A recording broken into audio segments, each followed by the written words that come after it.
Sometimes, the loudest warning comes from someone the world refuses to notice. Rain hammered the empty highway just outside Ashford, Oregon, turning the pavement into a mirror of flashing headlights and blurred red taillights. Ethan Brooks tightened his grip on 5-year-old Noah's tiny hand as they hurried across the nearly deserted gas station parking lot. His heart hadn't stopped racing for the past 20 minutes. Something felt wrong. Maybe it was the unfamiliar black SUV that had passed twice without stopping. Maybe it was the strange silence after the convenience store clerk suddenly disappeared into the back room. Or maybe it was the instinct that had kept Ethan and his son alive ever since they had started over with nothing but an aging pickup truck, a few $100s, and a promise that no matter what happened, Noah would always have a home. "Daddy, why are we leaving so fast?" Noah asked, struggling to keep up with Ethan's longer stride. Ethan forced a calm smile he didn't feel. "Because storms get worse before they get better, buddy." Just as they reached the edge of the parking lot, a bright pair of headlights appeared from the opposite direction. A sleek black SUV rolled toward the highway entrance. It looked expensive enough to belong to someone who had never worried about grocery bills or overdue rent. Ethan barely glanced at it before another movement caught the corner of his eye. A delivery truck was sliding far too quickly around the curve ahead. The pavement was soaked. The tires weren't gripping. Time seemed to slow. The truck wasn't going to stop. Its path was aimed directly toward the black SUV entering the intersection. Ethan didn't think. He reacted. Every instinct inside him screamed the same word. "Run!" His voice echoed through the rain with such urgency that it startled everyone nearby. The driver of the SUV looked toward the sound.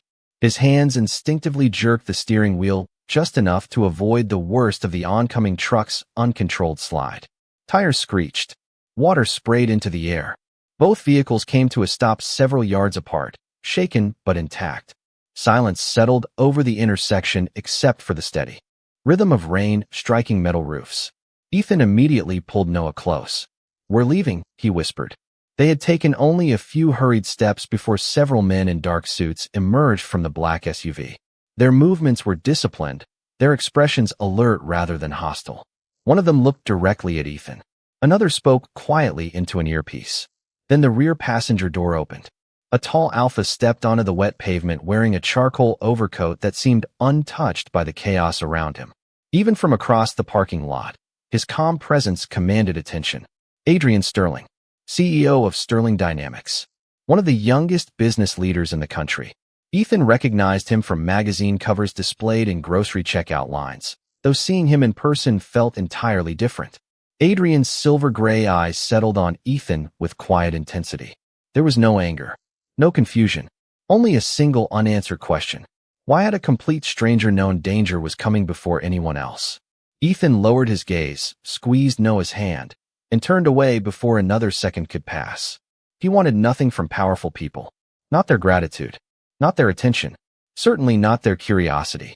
Yet as he disappeared into the rain with his son beside him, Adrian remained motionless beside the highway, watching until the small father and child vanished into the darkness.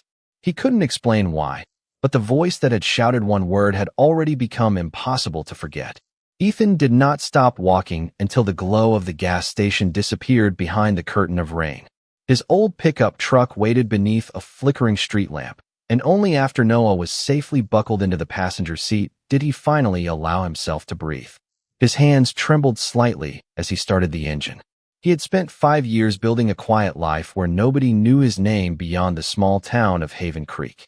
He repaired engines during the day, coached Noah's Little League practice on weekends, and kept every promise he had made to his son.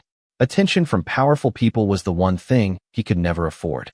"Daddy, that man looked important," Noah said softly while watching raindrops race across the window. Ethan forced another smile. "Important people still have accidents, buddy." Noah nodded as if that answer made perfect sense. 20 miles away, Adrian Sterling stood inside the executive conference room of Sterling Dynamics Regional Headquarters. The rain still tapped against the floor-to-ceiling windows while his security team replayed traffic camera footage from the intersection. Every frame confirmed the same impossible detail.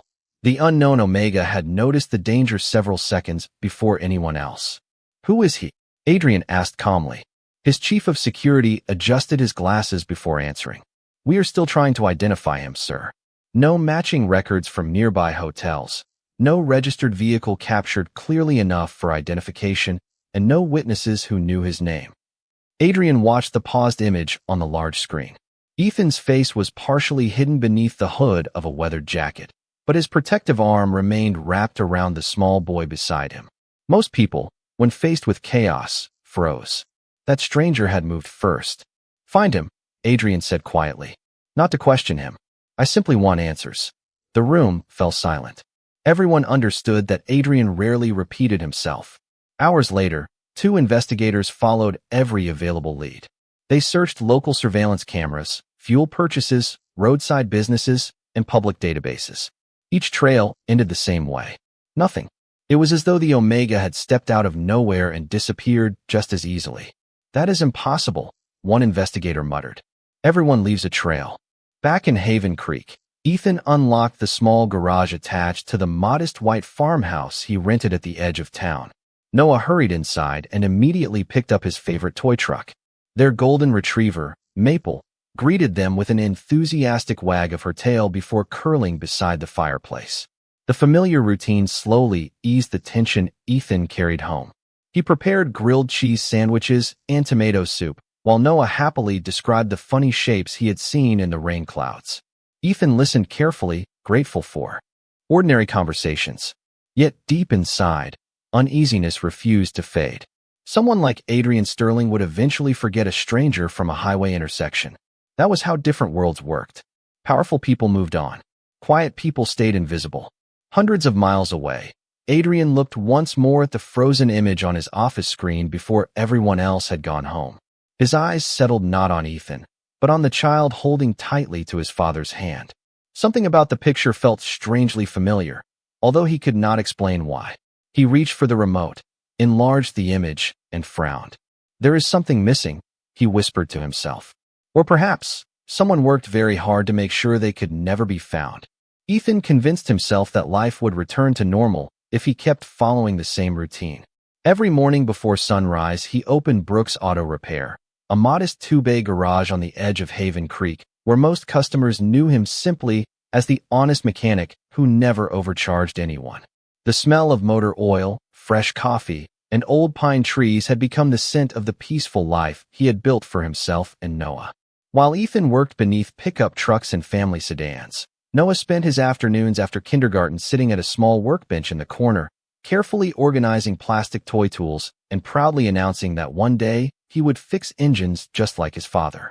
The townspeople adored the cheerful little boy, and Ethan treasured the fact that nobody asked difficult questions about the past. That illusion lasted exactly 4 days. A sleek black luxury SUV rolled slowly into the garage parking lot just before noon, immediately attracting curious glances from nearby customers. Ethan looked up from replacing a brake rotor and felt his stomach tighten. He recognized the vehicle before the driver even stepped out. Adrian Sterling climbed from the driver's seat wearing simple dark jeans, a navy jacket, and no tie, looking far less like the face of a multi-billion-dollar corporation than the magazines usually portrayed. Even dressed casually, however, his quiet confidence drew every eye around him. Ethan lowered the hood of the truck he had been repairing and wiped his hands on a clean shop towel. "Can I help you?" he asked politely, pretending this meeting was nothing more than another service appointment. Adrian smiled faintly. "I hope so. My navigation system says this is the best repair shop within 30 miles. Ethan almost laughed at the obvious excuse. Luxury vehicles like Adrian's were usually serviced by certified dealerships, not small-town mechanics. Even Noah seemed to notice something unusual. The little boy peeked around the office doorway, his bright eyes widening with excitement. "Daddy, it is the rainy day man." Adrian's attention shifted immediately toward Noah, and something unexpectedly warm softened his usually reserved expression. Instead of answering, he crouched until he was closer to the child's height. "Hello again," he said gently. Noah smiled without hesitation. "Your car is shiny." Adrian chuckled quietly. "It spends more time getting washed than it does getting dirty." Ethan watched the exchange with growing uneasiness. Most children became shy around strangers, especially powerful alphas whose presence naturally commanded attention. Noah, however, behaved as though Adrian were an old family friend. Even more surprising, Adrian appeared completely comfortable speaking with him. "Can I draw your car?" Noah asked. "I like drawing trucks and race cars." Adrian nodded. "I would be honored." Ethan interrupted before the conversation could continue. "Noah, why do not you finish your homework inside?" Noah obeyed without complaint, carrying his backpack into the office. Adrian slowly stood and looked back at Ethan. "You have raised a remarkable son." Ethan's guarded expression never changed. "He is my entire world." Adrian studied him for another quiet moment before speaking again. "I came here because I wanted to thank you properly. Most people would have walked away after that night." Ethan shook his head. Anyone would have shouted the same warning. Adrian's eyes held steady. "No," he answered softly.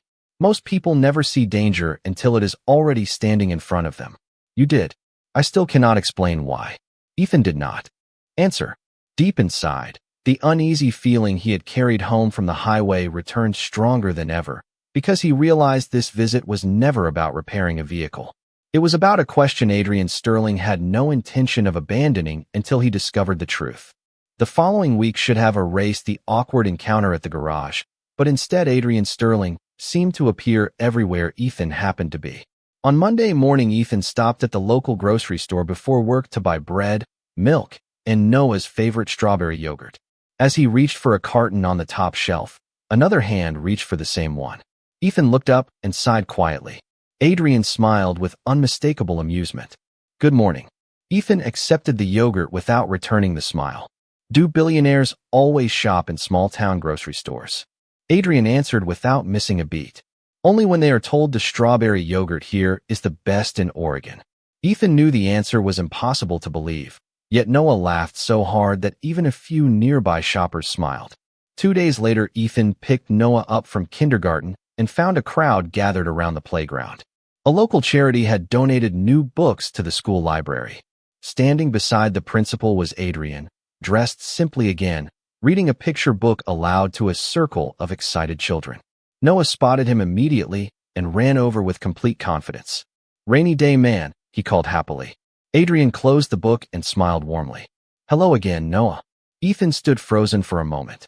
He had expected one coincidence. 2 seemed unlikely. 3 felt impossible. That evening, he finally asked the principal why someone like Adrian Sterling would visit a school in a town with fewer than 6,000 residents. She beamed with excitement. "His company just funded our new science lab. He wanted to meet the children himself." Ethan thanked her, but the answer only created more questions. Across town, Adrian sat inside a temporary office his company had rented while expanding a renewable energy project outside Haven Creek. His assistant placed another folder on the desk. "We searched every public database." "Again," she reported. "There are employment records, tax filings, Noah's school registration, and a rental agreement for the farmhouse. Everything before 5 years ago simply disappears." Adrian slowly closed the folder. People do not erase 5 years of history by accident. His assistant hesitated. "Do you think he is hiding from someone?" Adrian stared through the office window toward the distant mountains. "I think someone wanted him to disappear. There is a difference." Meanwhile, Ethan found himself checking every mirror before driving home. Not because he believed anyone was following him, but because an old instinct he had worked hard to silence had quietly returned. The peaceful life he had created suddenly felt fragile. That night, Noah sat on the living room floor coloring pictures while Maple rested beside him. Without looking up, the little boy asked, "Daddy, do you think Mr. Adrian is lonely?" Ethan paused before answering. "Why would you ask that?" Noah carefully placed another blue crayon on the page. "Because he smiles with his mouth, but his eyes look sad." Ethan looked toward the drawing in Noah's lap. It showed 3 people standing beneath a bright blue sky. One was Ethan. One was Noah. The third wore a dark jacket and silver-gray eyes. Before Ethan could gently ask why Adrian had been included, headlights swept across the farmhouse windows. A black SUV had stopped quietly at the end of the long gravel driveway. It remained there for only a few seconds before driving away without anyone stepping outside. Ethan watched until the taillights disappeared into the darkness, unaware that someone inside the vehicle had not come to watch him. They had come to make certain that Ethan Brooks and his son were still exactly where they were expected to be. The uneasy feeling Ethan had tried to ignore only grew stronger over the next several days. Small things began happening that made no sense on their own, but together formed a pattern he could not dismiss. One morning, he found fresh tire tracks outside the farmhouse, even though no visitors had stopped by overnight. The next afternoon, an unfamiliar sedan remained parked across the street from Brooks' auto repair for nearly 2 hours before quietly driving away. Then came a phone call with nothing but silence on the other end before the line disconnected. Ethan told himself he was imagining connections that did not exist, yet the instincts that had once convinced him to leave his old life refused to stay quiet. Meanwhile, Adrian's security division completed another round of investigations. Instead of uncovering answers, they discovered something even stranger. Every digital record connected to Ethan before 5 years ago had been professionally erased. School transcripts had vanished. Employment history ended abruptly. Even a hospital database showed evidence that files had once existed before being permanently removed. Adrian listened without interrupting until his chief investigator finished speaking. Someone wanted him forgotten, the investigator concluded. Adrian leaned back in silence. No, he replied after a long pause. Someone wanted him impossible to find. That requires planning, money, and patience. Before anyone could respond, another member of the security team entered carrying a tablet. Sir, we intercepted unusual activity near Haven Creek. 2 different rental vehicles have been photographed driving past Mr. Brooks's property multiple times during the past week. Neither vehicle belongs to anyone in town. Adrian's expression immediately hardened. Did they approach the house? No, sir. They only observed before leaving. Adrian stood without another word. Something about the report unsettled him in a way quarterly earnings and corporate negotiations never could. He had spent years making decisions based on facts rather than instinct. Yet every instinct he possessed told him Ethan and Noah were not simply being noticed. They were being watched. That same evening, Ethan closed the garage earlier than usual because Noah had a community baseball practice. The small field was filled with laughing families, folding lawn chairs, and parents cheering every swing, creating the kind of ordinary evening Ethan treasured. Noah chased a ground ball with his teammates while Ethan relaxed beside the dugout for the first time in days. Halfway through practice, a familiar black SUV quietly parked near the entrance. Adrian stepped out carrying 2 paper cups of hot chocolate from the local cafe. He walked over without hesitation and offered one to Ethan. Peace offering, he said with a small smile. Ethan accepted the cup only because refusing would create a scene. You certainly have interesting timing. Adrian looked toward the baseball field where Noah was laughing after successfully catching a fly ball. Actually, I came because my security team found something concerning. Ethan's smile disappeared. Adrian lowered his voice. Someone has been monitoring your home and your business. Ethan's grip tightened around the warm cup. He had told no one about the strange vehicles or the silent phone calls. How would you know that? Adrian met his eyes steadily. Because whoever is interested in you crossed paths with people who report to me. Before Ethan could ask another question, Noah ran toward them waving excitedly. Daddy, look, he shouted while holding up a small participation ribbon. Adrian smiled proudly as though he had known the boy for years. Ethan looked from Noah to Adrian and then toward the parking lot where several unfamiliar vehicles were slowly pulling away. For the first time since arriving in Haven Creek, he realized the danger he had escaped years ago might not have disappeared at all. It might have finally found him again. After the baseball practice, Ethan barely slept.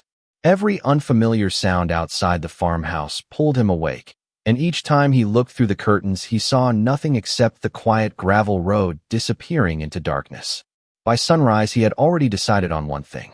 If Adrian Sterling was right, then staying silent would not protect Noah anymore. The following afternoon, Adrian arrived at Brooks Auto Repair exactly as promised, but this time he came alone. There were no security vehicles nearby, no assistants, and no expensive suit. He carried only a plain folder and 2 cups of coffee from the diner across the street. Ethan accepted the coffee after a brief hesitation, knowing this conversation could no longer be avoided. Adrian placed the folder on the workbench but did not open it. I have a question, he said calmly. You do not have to answer if you do not want to. I only ask because I believe the answer matters. Ethan folded his arms. Go ahead. Adrian looked directly at him. 5 years ago, did something happen that forced you to disappear? Silence settled between them. The sound of an impact wrench echoed from the neighboring repair bay before fading again. Ethan stared at the concrete floor for several long seconds. Why would you think that? Adrian answered honestly. Because your records do not simply stop. They were removed. Someone invested considerable effort to erase your past. Ethan's face remained composed, but his heartbeat quickened. Only one organization had possessed the resources to erase every trace of his previous identity, and he had spent years believing they would never look for him again. Before he could answer, the office door opened. Noah skipped inside carrying a drawing from school. "Daddy, look what I made." Ethan immediately smiled. "Let me see." The picture showed 3 people standing beside the little farmhouse. Ethan recognized himself and Noah instantly. The third figure was taller than both of them and wore a dark blue jacket. Adrian looked at the drawing with quiet surprise. "Is that me?" Noah nodded enthusiastically. "You always show up when Daddy looks worried." Ethan felt his cheeks warm with embarrassment. "Noah, people do not always stay forever." The little boy tilted his head thoughtfully before reaching into his backpack. "Oh, I almost forgot." He pulled out a small silver keychain attached to a faded leather cord. "I found this under your old memory box when I was looking for crayons." Ethan froze the moment he saw it.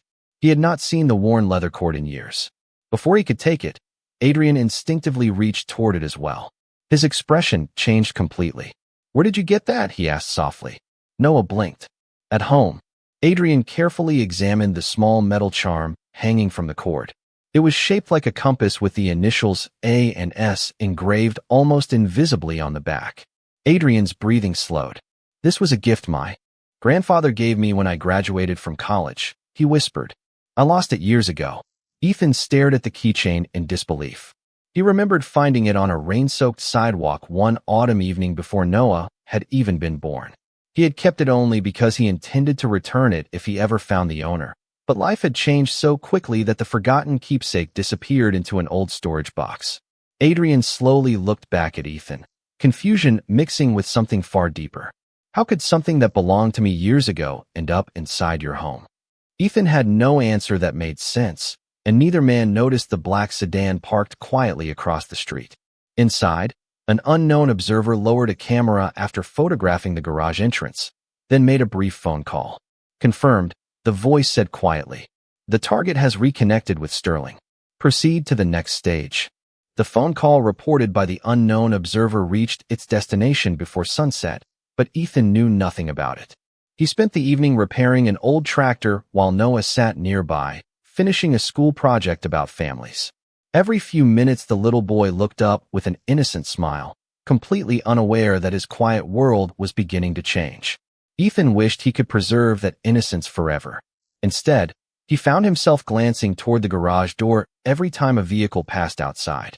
Across town, Adrian had returned to the temporary Sterling Dynamics office carrying the weathered leather cord and silver compass charm in his pocket. He had not taken it from Ethan. After examining it carefully, he had quietly handed it back. Yet the memory refused to leave him.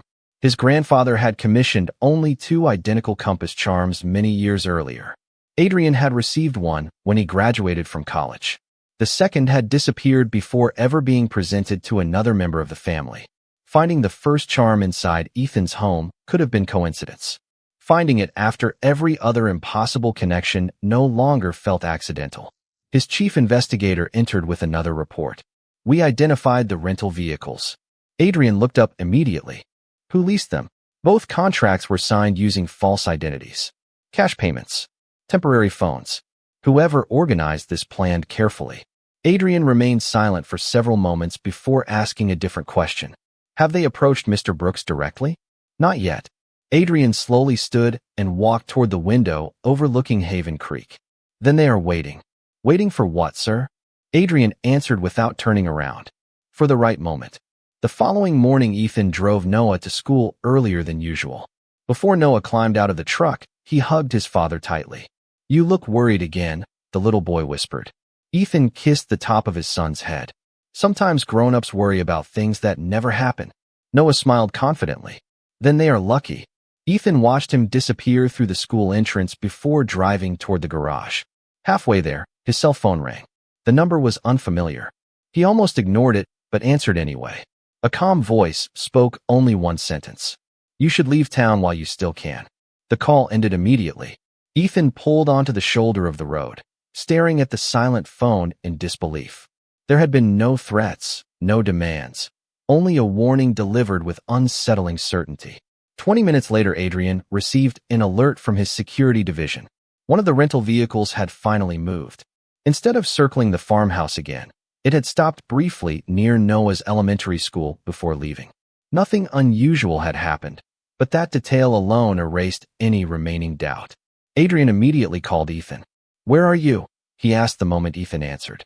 "Driving back to the garage. Go to Noah's school." Ethan felt his pulse quicken. "Why?" Adrian did not hesitate.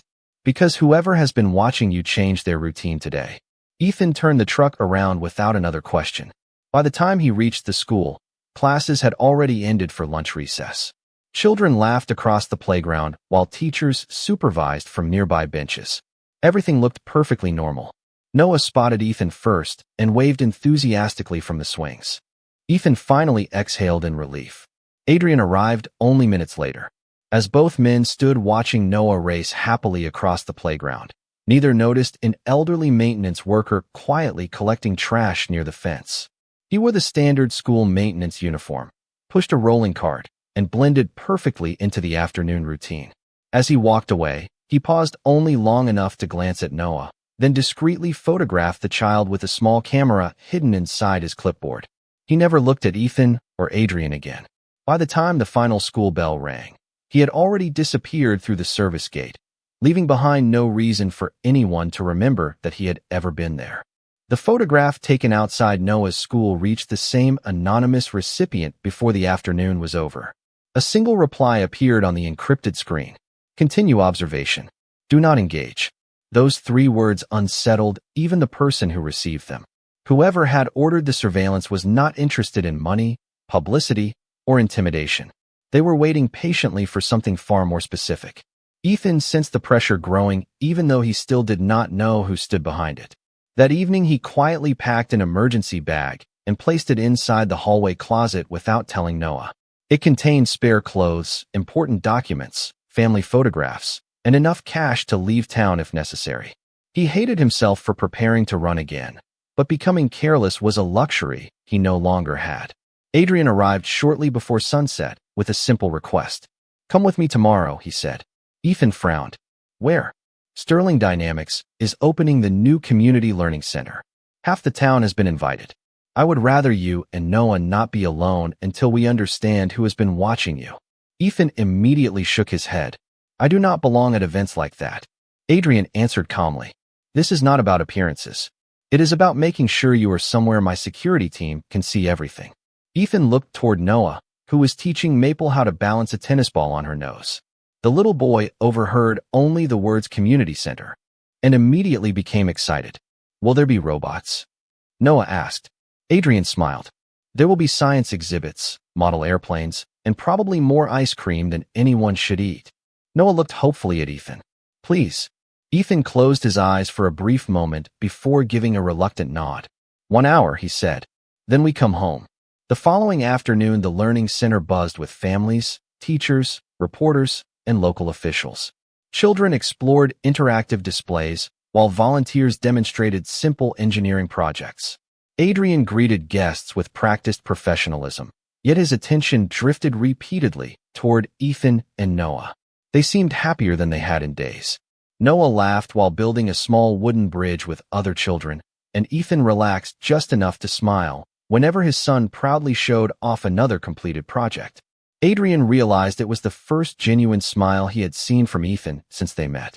His security director quietly approached from behind. "Everything is clear so far," he reported. Adrian nodded, but something still felt wrong. He had learned to trust instinct long before he trusted reports. As the afternoon continued, Noah wandered toward a display featuring miniature solar-powered cars. Ethan followed only a few steps behind. While helping Noah adjust one of the models, Ethan noticed a familiar face reflected in the polished glass display case. It was the same elderly maintenance worker he had seen outside the school. This time the man wore a volunteer badge instead of a maintenance uniform. Before Ethan could get a better look, the man blended effortlessly into another group of visitors and disappeared. Ethan's heartbeat quickened. He immediately searched the room, but the volunteer was gone. Adrian noticed the sudden change in Ethan's expression. What happened? Ethan kept scanning the crowd. The man from Noah's school is here. Adrian's calm expression vanished. He quietly touched the communication device hidden beneath his jacket. Lock every public exit visually, he instructed his security team.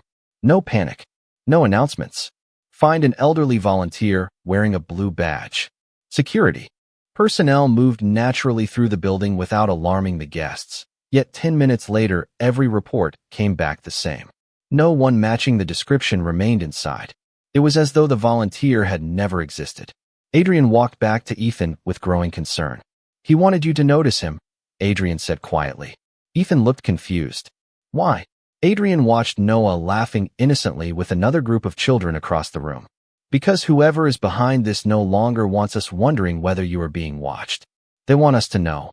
That evening, Adrian made a decision that surprised even his closest advisors.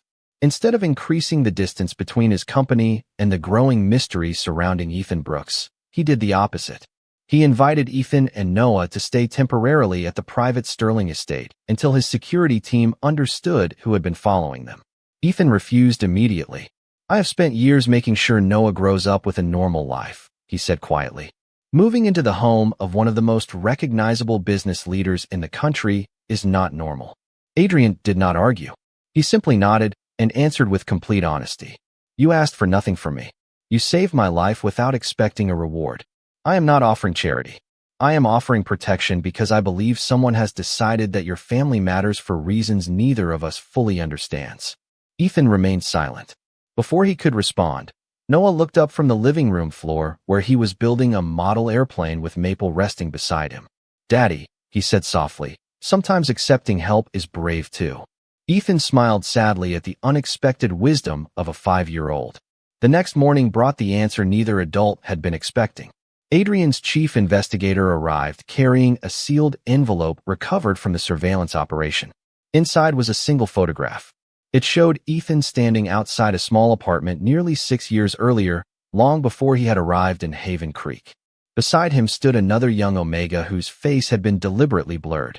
Written across the back of the photograph were 8 simple words. We remember the family that should have disappeared. Adrian immediately looked toward Ethan. The color slowly drained from Ethan's face. For the first time since they had met, he did not deny knowing anything about his erased past. Instead, he sat down quietly and closed his eyes. I thought they had forgotten, he whispered. Adrian pulled a chair beside him. Who are they?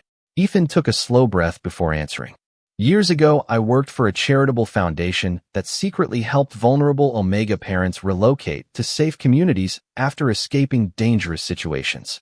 Everything was legal, but some powerful people wanted control over those families because they believed vulnerable people were easier to manipulate.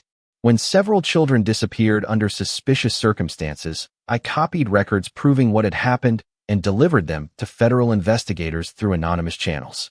Before the investigation became public, someone warned me that every volunteer connected to those records would become a target.